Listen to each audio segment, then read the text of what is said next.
isang people's initiative. Yung tinatawag na charter change. Itong kasi pinaplano ito noon ni dating Pangulong Rodrigo Duterte at ng kasalukuyan si Pangulong Marcos Jr. ay gusto niya maging federal system sana yung gobyerno. So si Senador Robin Padilla gusto niya naman maging parliamentary system yung pamahalaan. So mas maganda kung mayroong isang senador o kaya isang mga congressman, alin sa mga congressman ang magsusulong ng tinatawag na charter change upang maisulong nga itong pinatawag nating parliamentary system. So may mga ilang procedure po dito sa pagpalit ng saligang batas na ating 1987 Constitution. Okay. Pangalawang po, ito, pagboto sa Kongreso.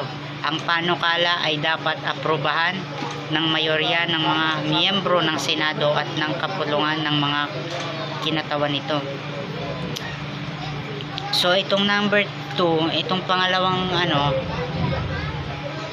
kailangan din po ng boto nito ng mga senador, congressman. Hindi po isang congressman, hindi lang po isang senador ang pwedeng bumoto sa paglagda ng parliamentary system government. Pwede po siyang mag yes or no. Kung meron mang mag yes sa parliament system, yun ang bibilangin po yun ng Senate President at saka ng miyembro ng House of Representatives na ganito, ganyan ang mangyayari, papalitan yung ganito, yung ganyan. Magtatayo po tayo ng tinatawag na parliament government.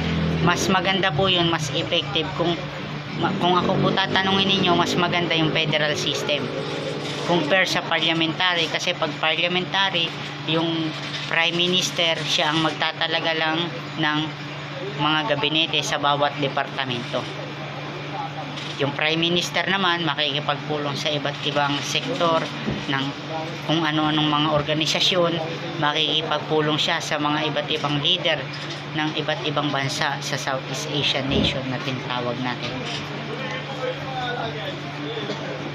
Ang kapulungan din po, yan din po yung magiging, yan din po bibilangin ng miyembro ng mayorya yung mga boto ng mga gustong maging parliamentary system yung pamahalaan.